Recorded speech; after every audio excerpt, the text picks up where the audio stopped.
Why did they carry on? Why at the end of 1914 didn't they just all stop and agree to go home? Because the point is, the scale of the slaughter and the sacrifice makes it harder to stop the war because you've sacrificed so many young men that it has to mean something. But the French and the Germans, who are the two most heavily committed countries, they don't think it's futile at all. So if you're French, right, at this point, end of 1914, you haven't got Alsace and Lorraine back. And what's worse, the Germans have taken another 10th of your territory. They've taken a 1/6 of your manufacturing industry. They've taken all of your iron and steel. They've got 8 million acres of your most fertile farmland. Of course you're not going to stop. You know, it's like saying to the Ukrainians, why don't you stop? Of course you're not going to stop when they've got your territory.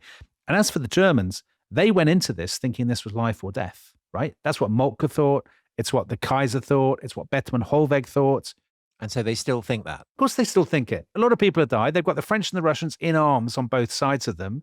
They think, well, of course we're not going to just go home. I mean, because actually, you know, Tom, we know what happens when they lost.